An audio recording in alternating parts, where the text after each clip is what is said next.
It is the Anfield Wrap. Neil Atkinson here, and the Anfield Wrap is brought to you by The Athletic. We are in partnership with them across the rest of the season. Fantastic coverage. I went through about 9 articles this morning finding out what was going on elsewhere in the league. Short version, everyone's crap apart from us.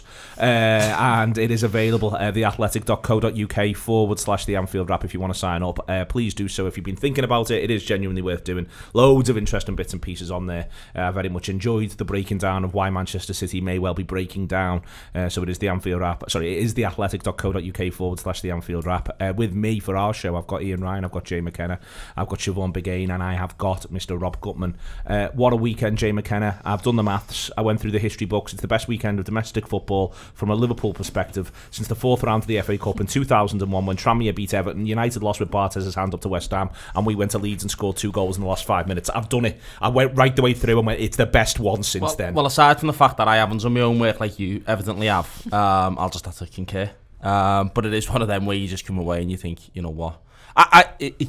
Aside from all the other things, I was talking to someone before in work about our performance on Saturday, and there's things in that where people say that's why teams win titles. You know, I looked at that and I was thinking, oh my God, we look knackered. Thinking, oh my God, James Maddison looks absolutely knackered. I'm surprised he could score a goal because he couldn't run anymore. But you come away from that and you think, okay, Liverpool have come through, done what they needed to do to get their results, and then everything else just falls for you.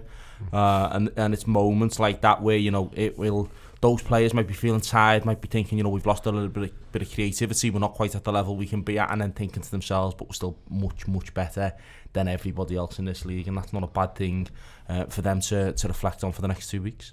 Well, I was about to say, Ian Ryan, it is a great way to go into an international break. It's an unbelievable way to go into an international break. It's the stuff dreams are made of, and you know, I concur with what Jay was saying there. I mean, Liverpool's results obviously huge, and I think because it wasn't on the TV, there's this narrative flying around across various media platforms that Liverpool were lucky on the day, and just about through pure luck, through getting the bounce of the ball, they got the win. When in reality, Liverpool were far superior to Leicester. We dominated them for large parts of the game. The manager talks about reducing Leicester to virtually nothing, and we see that. You know, testament to him and his tactics in terms of what he does. Testament to the defence. You know, the line's a little bit deeper, so it's not really allowing those spaces for Vardy to run into. But it's a really good performance, and it is the performance of potential champions. Because I think one of the things that I'm really enjoying, and I don't think Man City have got this same ability at the minute, is that we can win different football matches in lots of different ways. This might be one of the best teams, certainly across my lifetime, for solving problems on the pitch. We solve problems on the pitch all the time, and we are now in a place where we can just win lots of different football matches in lots of different ways, and that's unbelievable to see. Siobhan, everyone got what they deserved, which often doesn't happen across the weekend, and that also includes Liverpool. Everybody got what they deserved in the end. Wolves deserved to beat Manchester City, therefore Manchester City deserved to lose that game. Newcastle deserved to beat Manchester United. Obviously Everton deserved to get beat. Everybody got what they deserved. Yeah. Most of all Liverpool, as Ian's saying, it wasn't a lucky win. My favourite thing about the weekend was how it happened in layers, and how it started with Tottenham, which you're not that bothered about, but it's nice, and they deserve to get sweet, isn't it? You know, no dirt. You're off to your Saturday with a bounce, aren't you? Yeah. And then there's no better win than a last minute win, especially when the world's telling you that it was a dodgy penalty and blah blah blah blah blah. And then, you know, Sunday happens and it's such an unexpected treat. I think the fact that it was so unexpected, you expect Everton to lose, obviously, but you know, for City, never let you down those lads. No. To laugh at that do you know what my favourite thing so far, like 3 minutes into the show, is that every time someone says something really wildly wonderful, the other three can't help but just laugh at how wonderful it is. Like every time someone said something, I was just like, oh God, that's brilliant. Yeah, that was my favourite thing. Obviously, everyone got what they deserved. It was nice. Ian's just touched on the narrative that Liverpool was somehow lucky. Obviously, anyone who watched it in full knows that wasn't the case. The stats tell us a completely different story, but there's almost a joy to be taken in the fact that people think it's lucky, but it's not. I'm just wondering, how many more games do we have to win in the last minute before people realise that it might be a reason why we win games in the last minute? They stopped saying it with Alex Ferguson's Man United. Shankly's teams to throw back were notorious last-minute winners. And I remember there's a famous quote somewhere where the press say to him, "Are you lucky? Why'd you win in the last minute?" He says, "We were relentless like Joe Louis, the boxer." We just go to the end. And that's it. In years gone by, when we're not nearly this good, if it moves into injury time, we've not got our goal. I know I mentally would be switching on to what am I having for my tea here? Just get me out of here. Yeah. I mentally do not give up on this Liverpool team to the last kick, even though, looking back, you go... Quite a lot of people got off. I was a bit surprised at that. Particularly once he said 4 minutes and you're thinking they're going to be a bit longer here. It was a bit cry-arsome, wasn't it, like, at times? I think there was just a bit of frustration from people thinking, it was just one of those games. But also, and I was sort of saying this in my head, not thinking it was overthink. You'd always felt we'd get a chance. And wasn't expecting, you never expect anything's going to come from a penalty, but, you think you're going to get a chance. But I was sort of saying to myself, well, they are third in the league. They are a very good team. They'd sort of set up to nullify us. They were very well organised. They ran themselves into the ground, Leicester. So it was one of them. But I was just surprised the amount that got off. Almost like, as in, these lads have worked hard the last few weeks. They probably deserve a bit of a clap at the end. They don't deserve to look around and see that the main stand and the Kenny Dalglish stands half empty just so that you can get an extra 5 minutes in traffic. And I was a bit surprised at that. And also, I don't get... I mean, I'll happily get off at 2-3-0 so I get 5 minutes in traffic. But when the result is in doubt and you know that you could be there for the biggest moment of your recent life, why would you not allow yourself that possible pleasure? But that's... I think the idea that people were just a bit demoralised because I think that one of the things was they played really well, Rob, and the Reds, and it was arguably our best hour of the season. I want to come on and talk about legs. I was really intrigued that quite early on someone said Maddison looked knackered, so I want to talk about legs in general, but. It was the first hour was our best hour of the season, and it's an hour of turning the screw in a way which I think maybe we haven't quite seen from this Liverpool side this season. We get to see it there. They absolutely just turn the screw on Leicester repeatedly, and they're just knocking on the door, but they're not kicking the door down. They're just knocking on the door, and Leicester. It becomes a hothouse in a way that we often don't see because they don't get the relief almost of going two behind. I think we saw it Arsenal. I think we were that kind of team. We were, and to Chelsea to a degree, although it almost goes too well against Chelsea, which causes us to take our foot off the gas prematurely. But yeah, what I'm enjoying is we've got a mode against these teams. And I want to see it against Man U at Old Trafford and then against Tottenham a week later. I think we've got a mode where we go, okay, these are good teams. We will pay them the respect of they get all of our concentration. They get us coming at them in that relentless way. We did, and we wait for our chance, and we wait for our chance. The half chances go, but we still keep at it. And eventually, even in a game that tight, we have the immense quality. Because, I mean, the opening goal from Sadio Mane, it's a misjudgment from Johnny Evans, isn't it, where he gets his positioning, I think. And it's a hell of a ball from James Milner. But what it takes, it's not a routine piece of control moving of a football and then finish what Sadio Mane does. It requires world-class levels of ability and concentration. It's something which, when it comes, you're able to feel as though the focus was there, Jay. It was an absolute relief of a goal, but it was also deserved.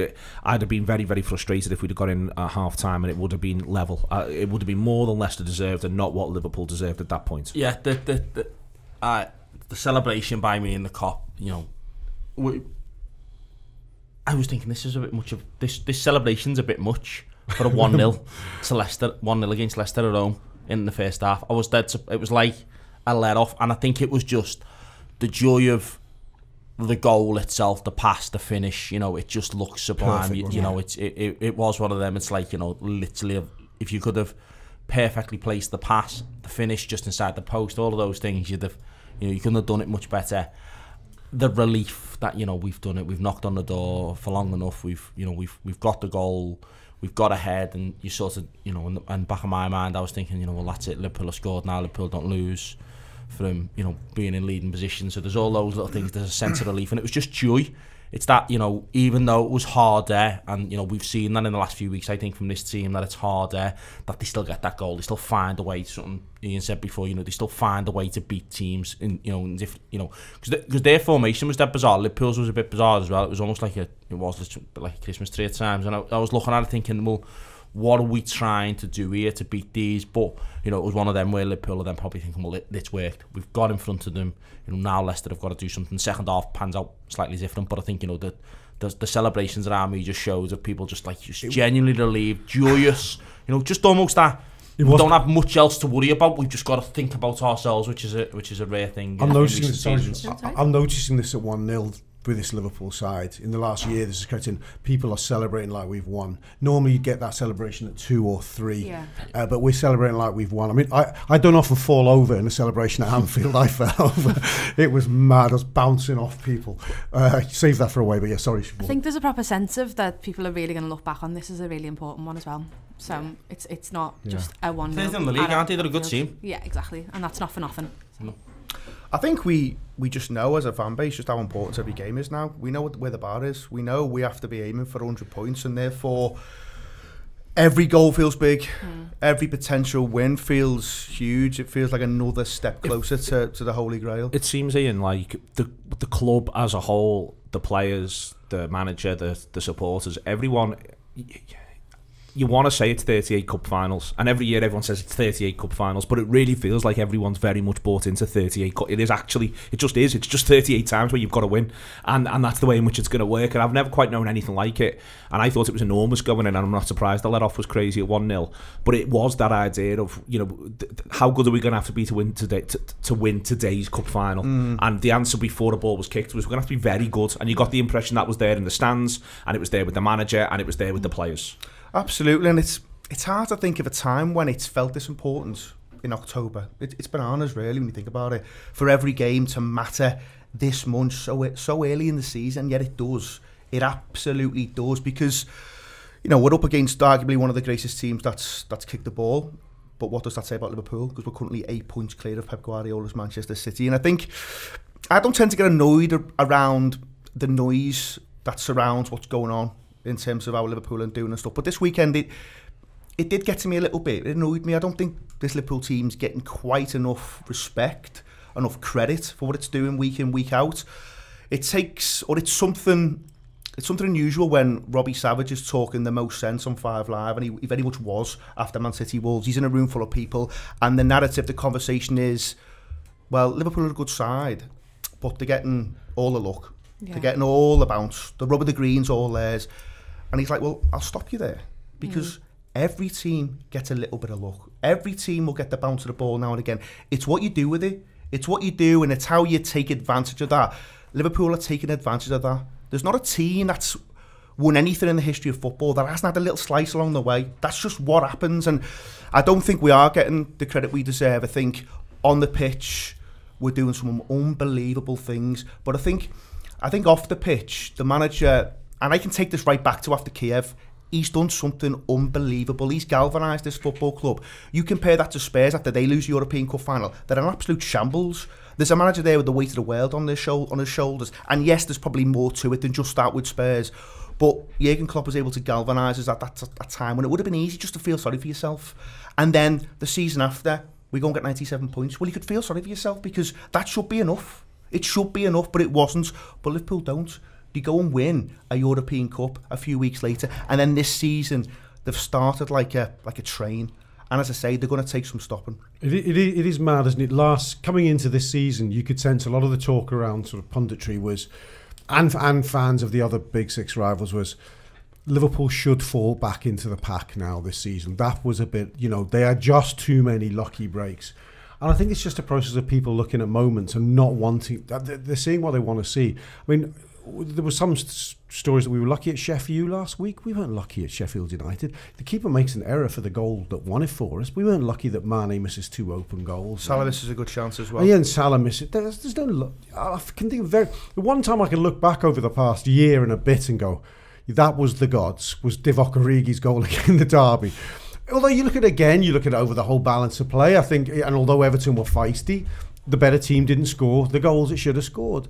Luck's got nothing to do with it. Liverpool have now won a number of games by a single goal, but those games have been tough games. We've gone to Chelsea and won by a single goal. We played Leicester, form team in the league aside from ourselves, and beaten them, okay, by a single goal. We've played Salzburg, who are like the season's Ajax potentially, and a maniac team, and we've gone and beaten them, okay, by a single goal. But so what? Give us a row of bombs at home and we'll get back to winning 4s and 5s. I think that we are going to go off, and the perennial cliche will abide that Liverpool are going to give some teams some hiding soon, but lucky is just nonsense. I want to talk about legs. You raised it, Jay, around Maddison. Talk about how we changed the front three. You mentioned the formation before. One of the things that strikes me during the game is Leicester do sort of manage to get into the ascendancy around the 75th minute, but it is almost like that's the kitchen sink moment. This is their throw of the dice. This is us them putting the last of their energy in, and I think it's fascinating what happens after the equaliser goes in. Leicester should be thinking, we can go on and win this. But what actually happens is they get into a little bit of, we've just got to find a way to hold on. I think one of the reasons why is they have to give so much. They're so tired. They've worked so hard to keep Liverpool at bay. And I think they play really well, but they don't actually have a shot until about the 60th minute or something like that. And so you're in the situation where they're giving all that they've got to hang on in there. They get the goal, and then it really is like, we're done. And our legs are gone as well, and we'll go on and talk about it. But it is that Liverpool's legs may be drained, but so are the opposition's. Yeah, I was looking at it thinking, how are you still running? Because I literally joked to the lads in front of me that James Maddison's doing that run that you used to kid the PE teacher that you were like really trying, and like your feet are just literally sliding across the floor. He couldn't. What's that, Jake? 1, 2, 4. Yeah. Oh mate, that's my normal run. I just couldn't get it, and then he scores, and it's like he literally has to swing at it to put everything in, because he is knackered. He is absolutely done, and obviously that they make that change themselves, but they've put so much into it just to keep Liverpool at that, in their place at 1-0, with a 1-0 lead. Leicester have to do so much, and it comes from a mistake, and I know you're going to mention the keeper and stuff like that, so it's not as if like they were much better than us to score their goal. It's just that they have to put so much into it, and I think that's what you're going to see with Liverpool. Teams are going to come to play Liverpool now, and they're going to set up in a way that looks to try and restrict them and hope that you can sort of keep it. Look at City. Lots of times, City last year didn't batter some teams that you think they were going to batter, because teams are putting so much into them just to restrict them, just to control the game in some way and just restrict space. And Leicester done that very well, certainly in the middle of the pitch. They weren't letting us have it.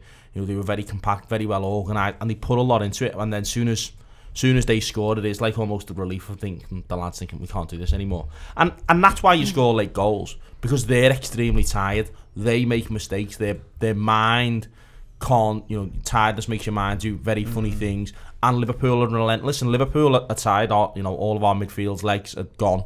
But you've still got someone like Mane. You've still got someone like Salah, who whether he's on form or quite the form we expect or not, or have come to be used to. He's still going to keep trying. He's still going to keep working. And you see Liverpool there then, keep putting that pressure on them. Leicester's defence drops deeper. The ball's in the box. They panic. You get a penalty. That happens. The best teams win games late on because they're the best teams. Because they keep creating so many chances. Yeah. They're also used to, Siobhan, I think we've got to be careful with this. They're also quite used to being tired, Liverpool. I think Fabinho is goosed on 60. Oh, God love him.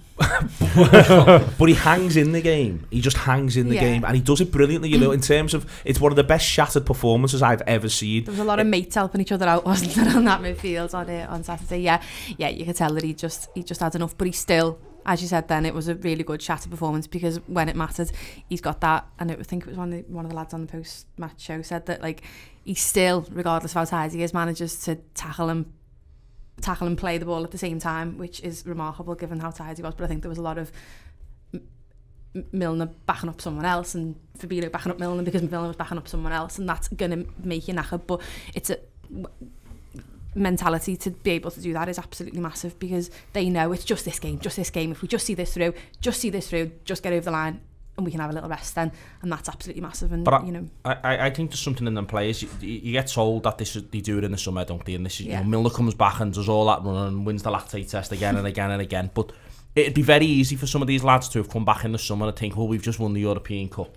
We're at we're at that level now, and to take it a bit easier in training, to take it a bit easier in the fitness work, and they haven't, because that fitness work's what's seeing them through there. That it's almost muscle memory. They know what to do. You know, Milner, the calmness of him, the 95th minute to take a penalty like that, absolutely goosed. I'd be on the floor. I'd be Joe Cole, me. My hands on my knees, and James Milner's just stood there like there's nothing to think about. Even when he celebrates, he's just yeah, like, even when he celebrates, yeah, and he's not out of breath. I'd be like, I'd be going mad. I wouldn't be able to breathe. I'd need oxygen and everything. But because they've done it, because these players, and it's a mentality thing. Yeah.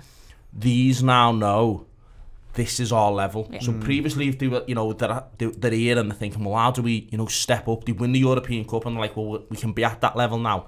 And now their job is to stay there. Yeah. And I think we're seeing performances, you know, across the season where you're like, these are just doing that step above now. That's their new level. They're a hungry set of players. They can see a pathway now. They can see a pathway, absolutely. They believe in the manager. They believe in themselves. They've won the European Cup, so they know their level. And I think it's flowing through the whole squad. It's flowing through the first 11, backroom staff, fan base. You can see that this Liverpool team is more than good enough to win a league. And I think in moments of adversity, you do see them stand up and be counted. They are mentality monsters, mentality giants, call them what you want. There are tired legs at times. You know, Fabinho's been great. He's been a standout. He's been one of the best players so far this season. You can see his legs go. I mean, for the goal, he's probably wrong side of Perez, and then Van Dijk's got a problem. Does he go? Does he stay? It goes slipped into Maddison. The goalie should do better, but it's one of them. But they don't. Dexy should do a bit better, I think. Possibly. I don't know. I think on Lovren. I mean, I've been someone who's been hugely critical of him in the past. I said before the game, you're going to get a 9 out of 4 out of 10 here. It'll be one or the other. I'd seen him at MK Dons. He looked way off the pace, to be honest. But he comes in and he does really well. He's everywhere you want him to be. Positionally, he's on point. I think he deserves great credit, because I say he gets bashed over the head enough, and I've been one of those people who've done that at times. But you've got to say it's a brilliant performance from the back four, and I do think the line helps him a little bit. But in terms of restricting Leicester, a good Leicester side, to virtually nothing, it just doesn't happen. It doesn't happen. They will normally create something, and yet Liverpool don't give them a sniff, and that was brilliant to see on Saturday. Yeah, I think the selection of Lovren's inspired a little choice by the manager there. It would be the easier thing to go with Gomez, because I felt sorry for Gomez a little bit, Rob. Yeah, I sorry for him. I do, but I like to see, at the same time, pleased that the manager was leaving no room for sentiment when the title's at stake here. I think he looked at Leicester and he thought, if we're going to defend that a little bit deeper, they've got two things, Leicester. I mean, I know they haven't got Harry Maguire anymore, but they're decent. They always look to me decent on set pieces. Like a team can handle themselves in the air. And okay, it was Maguire, but it was their preparation on set pieces that get them back into the game in Anfield in the spring, I think it was. And they've also got that pace in behind. So I think they say to themselves, Klopp and this team, they go, we'll sit maybe 5-10 yards deeper, and we'll have someone who can play on the front foot and head a ball away a bit more. And maybe, you know, and also we don't know what goes on in Melwood in the week. Lovren could have played like the man possessed. Klopp's always big on rewarding that. I mean, notwithstanding that, you could ask a small question about whether he could have got across Maddison, maybe if he was naturally a pacier defender. I think he doesn't make a mistake there. It happens so quick, though. It does happen so quick. It happens unbelievably quick. I just think he's not... I think that's where you see the shortfall of bringing in a Lovren. I think maybe a Gomez, but only in that moment, has the edge on him. But that's being nitpicking really in the wider scheme of things, because he has a really, really good game. On the full Lovren performance, Siobhan, as I said, he gets dropped in. Yeah. I think he's... Firstly, it's worth remembering the manager has faith in him. That other people might not, and that's down to them. But the manager rates Dejan Lovren. So I don't think he sees it as necessarily that big a deal to bring him in. He just backs him, and then Lovren produces that for him. And, you know, everyone loves to joke about the faith that Lovren's got in himself. That hasn't come from nowhere. You know, it's come from being in a World Cup final. It's come from being in European Cup finals. All right. You know, he's got every so often he's got a Lovren in him, and there was one moment where he misplaces a clearance and passes it to their lads. I can't remember, it was early in the second half, and I thought, please don't let this be. But he digs himself back out, he wins the ball back. He sorts it out, yeah. And I just thought that's why he backs himself, because he's got absolutely every right to. And you're right, you know, obviously the manager sees a lot more than what we see, and any critics can kind of just take this game by game now where he's concerned, instead of absolutely writing them off before the game, even before a ball's kicked. One final thing on the Lovren thing, I would have been okay with him leaving in the summer as long as Liverpool would have brought someone in. I was absolutely against just letting him go and going with with 3 natural centre-halves. You can talk about Fabinho doing little bits in there. And one of the reasons was because I looked at Man City's squad and I thought, well, that's an area of the pitch where we're stronger than Man City. We've got an edge over them, so don't weaken ourselves. And people can have conversations around whether Lovren's great or not, but at times he can hit good levels as your 4th choice centre half. That's absolutely a good option to have. So I was totally against letting him go for that reason, unless you can bring in cover. And I think it's proven to be the right decision, because you are going to at times need the full squad, and Man City are paying the price now for not investing in an area where there was a clear weakness. I think there's going to be an issue in January probably with Lovren, unless this is suddenly his breakthrough game and he plays every game from now to the end of the season. I think it's a mentality thing again. I think you're looking at these players now and you're able to say to them, listen lads, we're at this level, you're going to come away with medals. You're not going to play every game. Is your part, Shaqiri's at this, and I think he's largely accepting of it. I think he'd like to play a bit more. He might probably expect to play a bit more in the next few weeks, but I think these players are willing to accept the 20 games for a medal. They'll have their say eventually. We used to talk about this with United, and I think Lovren comes in to play, and he's played 2 games for 2 different reasons. He's coming against MK Dons because he's on the fringes and he wants to give other lads a rest, and he's played them against Leicester because he's thinking Gomez kept getting caught wrong side, and he doesn't want Gomez caught wrong side against Jamie Vardy and his pace. And on that, there's literally a live case study where you can go look at Joe Matip last year. He was 4th choice. He plays loads of big football matches, and he plays in the European Cup final. So there's a case study you can look back on and go, if you do the right things and if you take your opportunity, and elite level football is all about grabbing your chance when you get it. That's what Lovren's coming into his job. Lovren's not going to be expecting injuries aside to start against Man United. He's probably not expecting to start against Genk, but then knows he'll get a game somewhere in the middle, maybe against Villa or someone like that. He'll play in the League Cup and then he might play against Villa. Or he might play against Genk at home. He knows he's getting his game like that, and he's going to accept that because he knows he's at a level. The thing Klopp has done with lots of these players is he's bought himself space to say to them, listen, I know what the best thing is for you. You might think you want to play all the time, but I know what the best thing is for you. And he's got demonstrable proof now of players, how he's improved them. Origi, how he's brought them back into the team, and to play a major part last season, and to be his go-to sub this season. Milner, how he's used him when he's hardly played him in part of the season and then saved him towards the tail end. They'll all be looking at that and going, well, not only has he demonstrated it in that individual player's performances, it's worked in a 97-point season. 8 points clear already, winning the European Cup. The players are all looking at this, and Klopp's got results that he can say, no, this works, so trust me for a bit. And I think Lovren will do this. I think Lovren will play half a dozen, maybe 9-10 games before January, and he'll be thinking to himself, well, all right, Sandy, I can go and play for AC Milan, or I can go and play for Roma, or I can go and play for someone else, but not going to be winning the European Cup, not going to be winning the league. I still might not be, might be 3rd choice centre half there.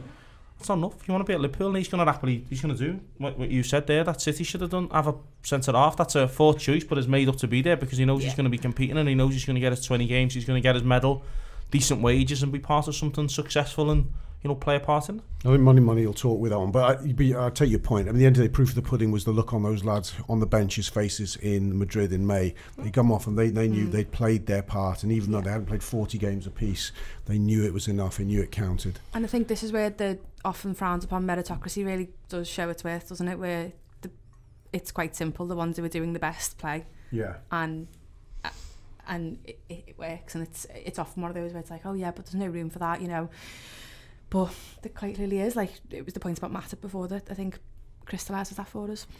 I want to talk about the front three. Come on, talk a lot about Sadio in a minute. But in general, just a far greater flexibility, Rob. We probably cumulatively have 10-15 minutes of Mo Salah playing left-hand side, and it's the first time we've seen that, full stop, I'd say, in a game since his arrival at Liverpool.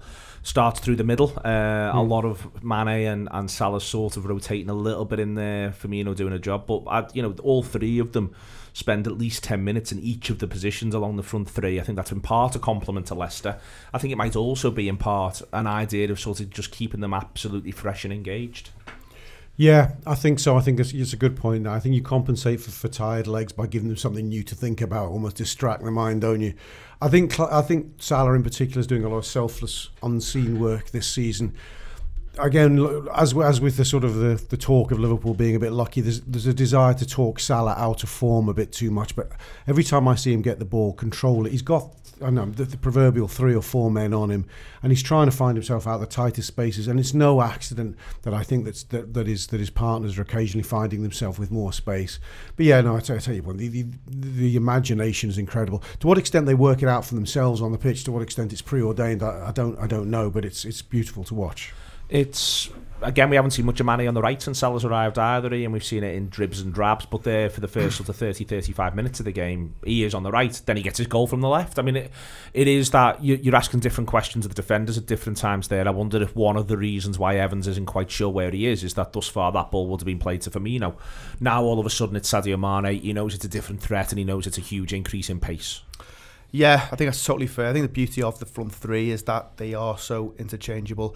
I think you see Mane right-hand side, maybe because of Chilwell and the threat down that left. Salah's lots of things, but he's probably not someone who's going to go back and help us full back out at times. So it kind of made sense from that point of view. And we know Sadio Mane can be great on the right, he can be great on the left, he can be great through the middle. He's just an unbelievable footballer at the minute who's operating at a ridiculous level. It's hard to think of players in world football who are doing what Sadio Mane is doing right now, let alone Premier League. You've mentioned on your agenda, Neil, Kevin De Bruyne is one who is hitting those levels, but Kevin De Bruyne doesn't stay fit an awful lot. Sadio Mane is one of the most robust footballers. No matter how you tackle him, he just seems to spring up and crack on. And people used to always talk about people like Eden Hazard when they compare Sadio Mane, because Hazard maybe aesthetically looks a little bit more graceful, a bit more skillful at times. But you're not swapping Eden Hazard for Sadio Mane. Absolutely not. I don't think any manager would do. When you think about what Mane can do offensively, he's pretty much there or thereabouts every week. He's a 9 out of 10. His defensive work is phenomenal. It's absolutely phenomenal. And I think he's someone the manager he just trusts him implicitly to do that defensive job. He can do everything on the pitch. If you need 5 minutes for someone to hold it, Sadio Mane's your man. He can hold it. There's nothing he really can't do as a footballer. He's been a brilliant sign, and he's probably my favourite at the front three. I know we don't like talking in those terms, but if you think about who could you afford to lose, you never want to lose any of them, obviously. But he's one who he ticks every single box for me. And he's certainly been one of the standouts of the season so far. He's top player. Him and Kev De Bruyne, 2 top scousers. There's a lot when he's playing behind him next year, won't it? That'd be amazing. Yeah. But I mean, they'll be unbelievably productive together. And also, Son is the change for Firmino. I think you get more games out of Kev De Bruyne if he's playing for Liverpool. I just think that, because you go through the pain barrier for the mighty boys in red. Absolutely fair. He's Stu Brennan's going to do a. He's on this in a minute. Let him cut loose. Hashtag De Bruyne 2020. Or he's an absolute.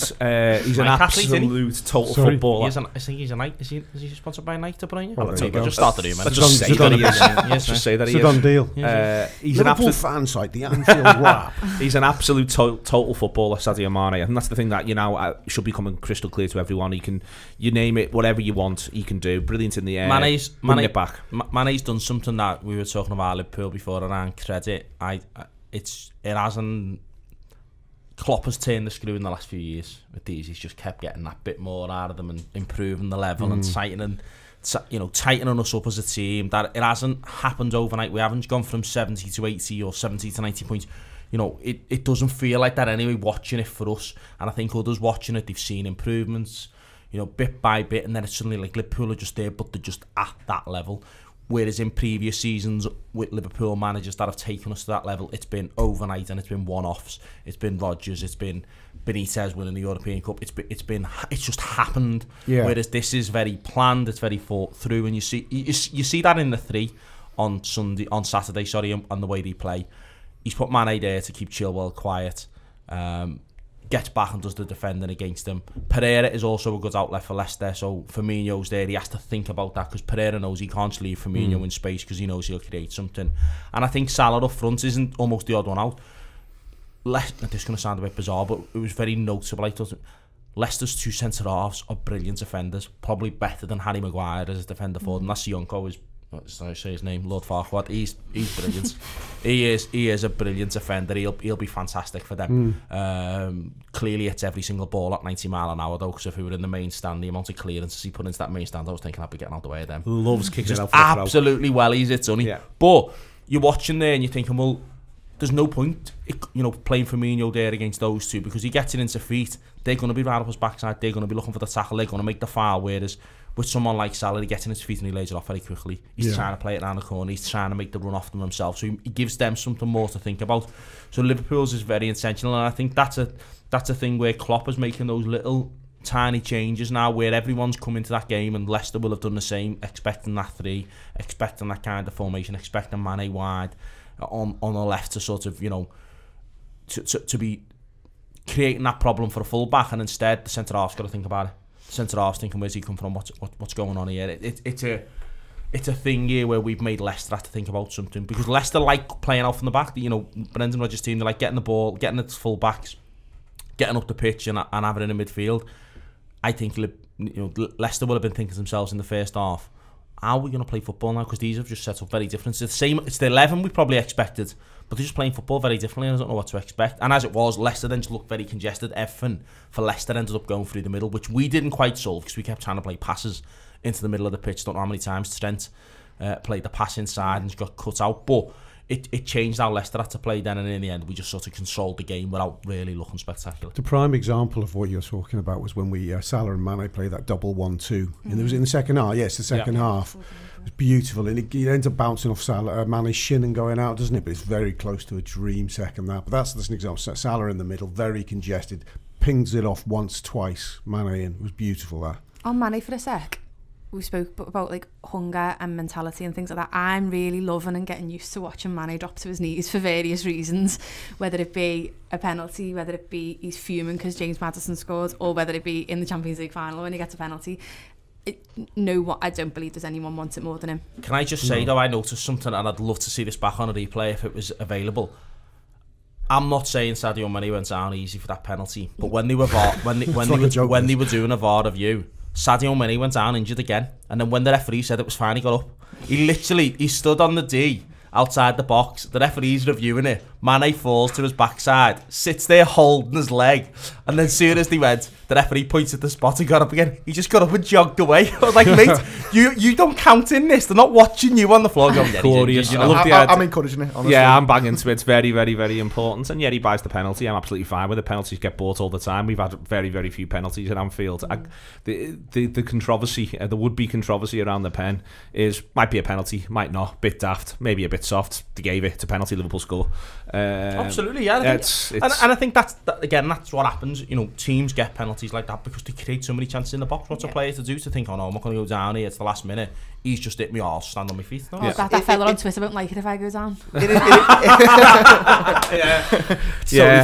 is a bit mad though. Gone from Chorley's not going to be happy about it. Cancelo 1, 2, 3 is going to slaughter me. It is a bit mad how certain pundits, certain TV programs will talk about winning a penalty, buying a penalty when it's certain players. The Kane Vardy thing always gets rolled out, and you've seen you like see your Murphys, your Shearers, your Linekers defend that. That's all Sadio Mane does. He's really clever. And it's not like I saw David Thompson trying to kind of compare it to the Napoli Robertson one. It's two totally different things. It's a penalty. I don't remember this uproar when Bernardo Silva was winning penalties against West Ham towards the end of last season. That is the absolute definition of buying a penalty, by the way. There was no uproar. Sadio Mane does what good strikers should do. He gets his body, I should say, between him and the ball and the defender, and then he goes down when he feels the touch.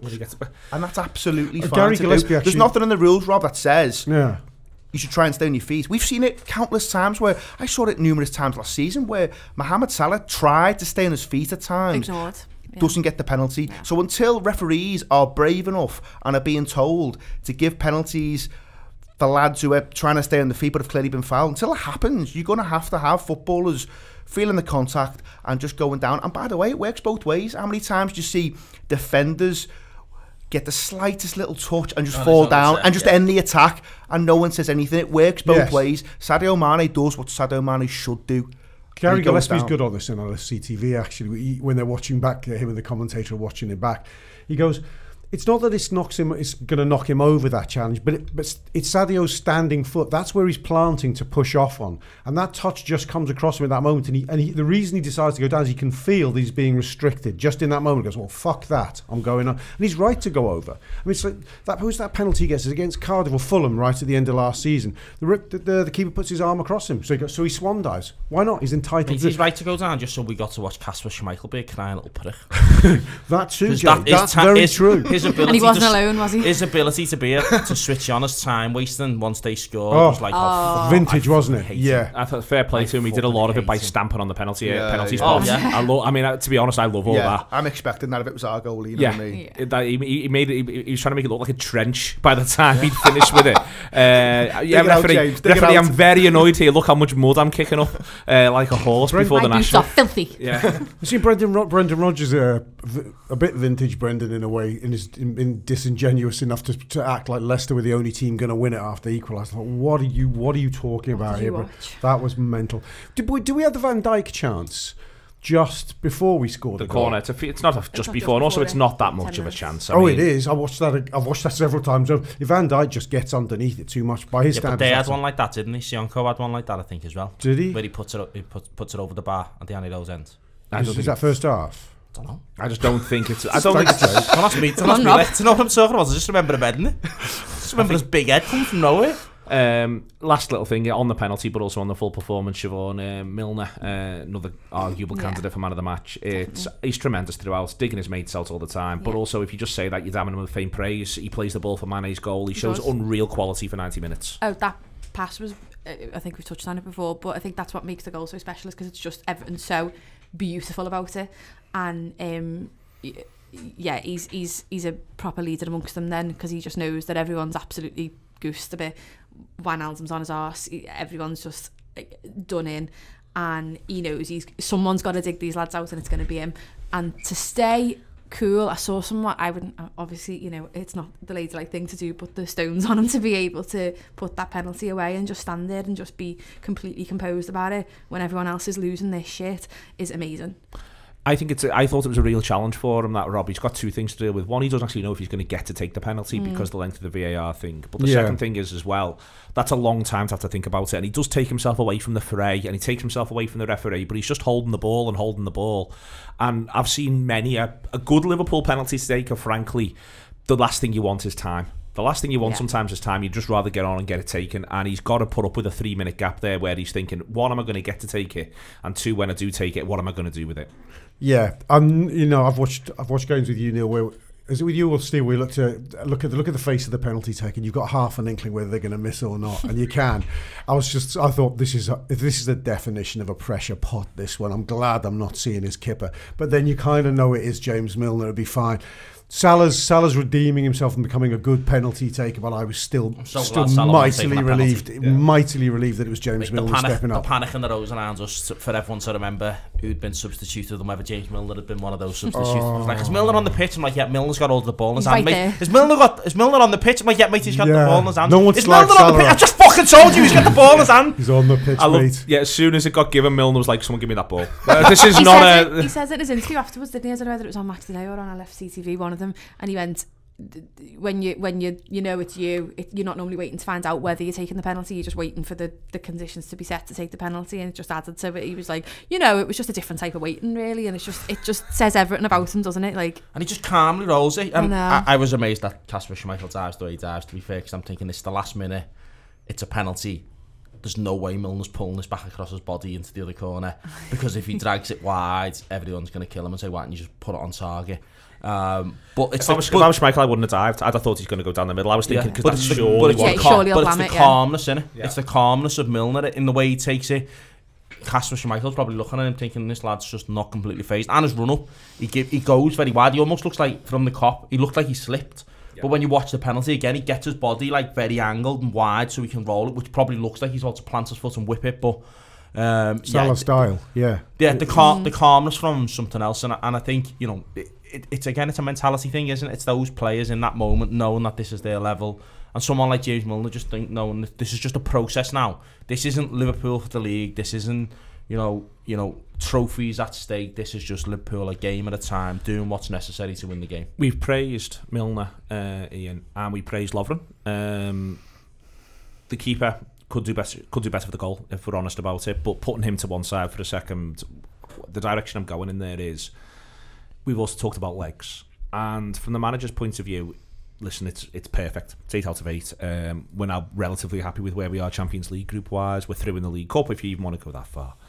But there is last game of the next run, where there's 7 games, is Manchester City at home, and there is going to be a little bit of an onus on him. I think we can't keep doing this. There's unbelievable demands on the full-backs. We've talked about Fabinho, we've talked about Wijnaldum. I'm going to do it on other shows as well, but he is going to have to start putting a little bit of a plan together to deal with this. And 2 lads who he brings in fresh in this game both produce the goods for him.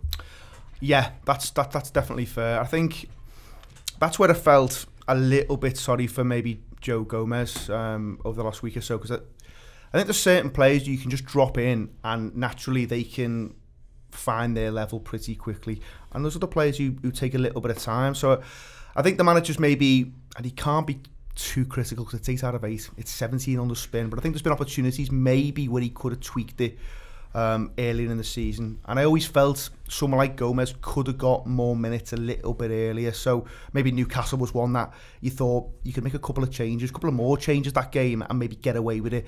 I thought Gomez maybe would have started in Napoli as well, just in terms of being a bit more robust, and say Trent happens to do very well in the night, to be fair to him.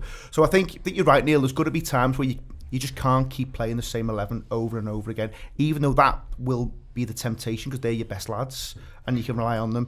You have seen it on a number of occasions already this season where there's just moments, there's just times in games where you can see legs falling off a little bit. I think that's where someone like Milner really comes to the party, and I'm a little bit surprised that people continue to write Milner off. I've seen it this season, and yet he keeps coming back and delivering big performances.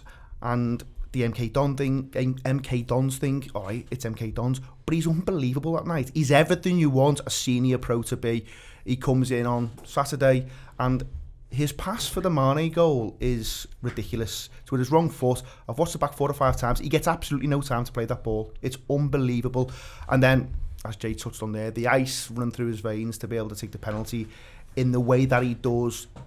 You wouldn't want anyone else on it. He is a player who Liverpool are going to probably have to rely on more over the coming weeks. Yes, there's lads who you want in there all the time, but there's no doubt they're going to have to tweak it a little bit between now and the game against Man City, which you reference. I think he has been tweaking in midfield quietly, but people tend not to it's the area he tends to look at, isn't it, Rob? Yeah, when he's tweaking. We saw after the last international break, he drops in for Wijnaldum, he drops Chamberlain in. Then, Henderson pulled out of this one knowing that he'll probably play twice for England. I don't think Fabinho's been getting much of a rest. After the front three, he's not been shy to take Firmino out in principle to drop a region. I've been looking at the fixtures. I think Klopp's looking at this. Before we go to Qatar for that World Club Championship, then it's 17 league games then. It's virtually the halfway stage. You count the days and the games. Someone like Mo Salah, if you put him in, and Sadio Mane as the main couple of lads, they will have got there if they play virtually every single game, maybe just rested for 1 Champions League game apiece between now and then. I've calculated they'll have averaged a game every 6 days. It's not that onerous. I think they come, and then you're into the January. Christmas is a busy phase, but there's a February phase where we always go, there's not enough football going on. I think Klopp, and I think we look at the events of Sunday, is going, this is a league title we can win by Christmas here. Well, that should be our aim, and it's just pedal to the metal to the pedal. I can't remember which way around you say that, but it's that. Go and get it won. Knock everyone, like Man City did in 17-18. Knock everyone out by Christmas, and then you can have a little think. And to be fair to the manager, he's not had Keita for moments when he's wanted him. Chamberlain misses out on Saturday through, I think, a little bit of concussion. Shaqiri's been a miss where he probably would have got more games if he'd been fit. So Origi's injury. So none of this is easy, by the way. It's really, really difficult stuff. But I think naturally you will start to see 1 or 2 players probably get a little bit more game time over the coming weeks. The international break's come at a nice time for us here. I was talking about this morning in work and looking at the fixtures, just having a chat about where players might play. You could easily imagine, couldn't you, that one or two might suddenly develop a slight green twinge or something like that and miss a couple of weeks. Do you think? Yeah, but yeah, well, Robbo's had this, so it's Trent. I'd literally say Robertson's done it last time, so it's definitely Trent's turn this time round. I think Brazil are playing Senegal in Singapore, aren't they? And then Brazil play again this Sunday. But then Senegal have got a game in the Friday before we play United. Is it just one Senegal game, I think? No, there's two Senegal games. One he's not eligible for. One's this other tournament, and what about that one, Jake? Yeah, and I was looking at that on the Friday and I was thinking I'd quite like Liverpool to be able to say, Sadio Mane's got an ingrown toenail or something and he can't go. He's just got the one. Just Robert's passport. No, there's two games. No, but the other one's the African Nations Championship, which is where only players who play from Senegal, they have to play in the Senegalese league to be able to play in it. And that's fine. Then what am I worrying about? His toenails are fine. They're absolutely fine. Well, yeah, it's just because of toenails, lads. Amazing. But Firmino's the one he drops. But I think you'll be having conversations with the national teams. You'd imagine, wouldn't you, to say don't be running our lads into the ground. At this stage, otherwise you might find in the future they will have these injuries. But I think he comes back for United, he plays the 11. Trent, I think Gomez comes back in for United or Matip. But I think then Liverpool are saying to themselves, right after that, it's starting to alternate. Gomez will play full back for a game or two. Milner might play full back somewhere. You rest Robertson and Trent that way. I think he needs to look at his midfield. We need a bit of legs in midfield just to give some of the lads a blow. I don't think it'll come against United, but I think you can easily see that for the games, the 4, 5, 6 games that follow across all competitions, not one of them midfields will be the same. If it was me, I'd be looking at playing. Basically, I'd be saying to Fabinho, you're only playing weekends. And we'll make it work against Genk, and we'll make it work obviously in the League Cup. You're only playing weekends for me for the next. Well, I think lots of them don't play in the League Cup. Yeah. I think Genk you change. I think you play Lovren and stuff like that. You maybe change your formations just to give different lads a run out and rest their legs. Brazil's 2 games, by the way, are both in Singapore. They have a game against Nigeria on Sunday, which kicks off at 1 p.m. our time. Is that the second one? Yeah, so that gives them a fair bit of time. recovery because we don't play till the Sunday. Exactly, there's a lot of time for them to get back and get looked after in there. But legs are worth thinking about as part of the bigger picture. The bigger picture, we are the bigger picture all of a sudden. It's fantastic to see. We started it off talking about it, Rob. There is a little thing here now where suddenly City have just removed from themselves room to manoeuvre. Nothing's over here. City are more than capable of winning the next 15 games. We know that because this City team has twice in 2 consecutive seasons gone on runs where they win over 15 games. So we know they can do it. We know they can come to Anfield and beat us. But they have given themselves a lot less room for manoeuvre between now and the next 30 matches that follow. Yeah, we've got them where we want them. Let's be right. Of course, we'd had them there at Christmas, and we know they're very. We went on to do. If you rewind the clock back to when we had that 7-point lead, and you said Liverpool will get these points from here on in, you'd go, sweet, we'll win this league with about 8 to spare. City just did ridiculous things, and they're still capable of doing that. It's nice to see signs of vulnerability. When they last had their wobble, they had a bedrock of wins behind them. Now they're only running at a 2-point average on 8 games in. It's beginning. It looks a little habit form. Falling off the cliff at Norwich and now against Wolves, beginning to look a little habit form. We might kid ourselves. I think it goes 2 ways now. I think City either get themselves back in it. They beat us at Anfield. They become their true selves.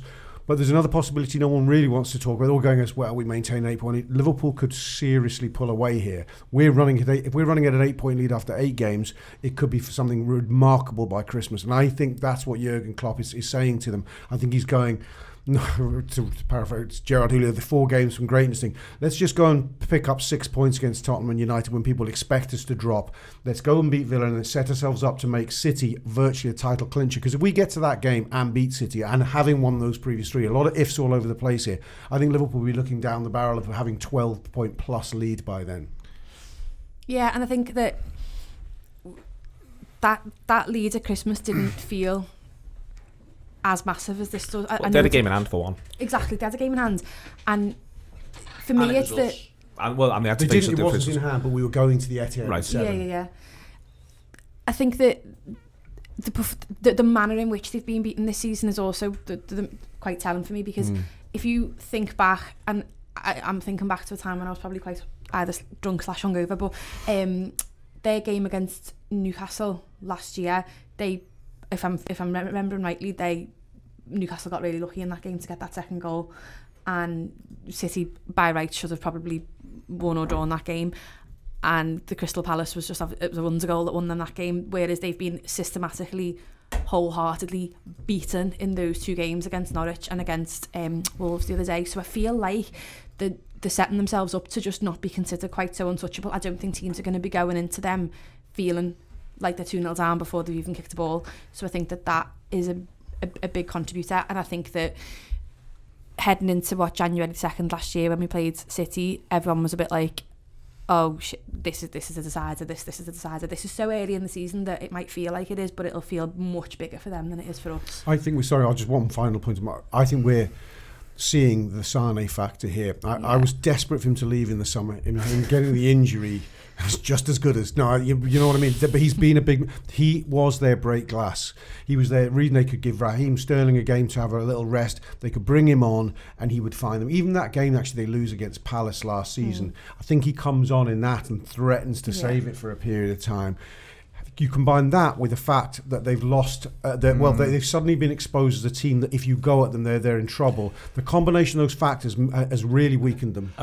Sorry, Jay. I was going to say, I think that's it. I think teams now smell blood. I think Wolves smelled blood yesterday. Yeah. Yes. There's a fragility to City at the back. I think you can absolutely get at them. Neil's point's right. Of course, they could go win 14 and 15 on the spin, and it's just one of them. They've got the capability to do that. They've got the players to do that.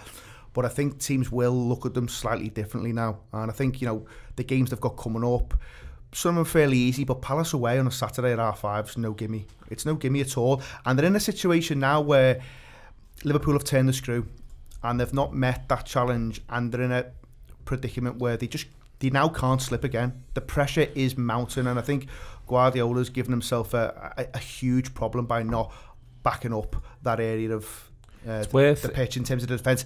Otamendi, he's never been a player, and he continues to make mistakes. I mean, he's at fault for at least one of the goals yesterday. So I think City now have got really big problems in the back four. It's worth saying though, Jay, and amongst all of this, and this is the thing I would be saying, they showed unbelievable character and resolve in the second half of last season. To have gone on the run they go on after the dropping points against Newcastle, it was genuinely tremendous, and it wasn't all glorious football. It wasn't sweeping people aside. There was a lot of 1-0s. Guardiola's the manager he is, because he can give them a message. He'll have been saying to them, look at this, everyone thinks it's Liverpool's, everyone's writing the story of Liverpool, and that's what we've got to be careful of here, is that he's not saying the same thing now. Everyone, and he's starting to talk about Liverpool. This isn't a mistake.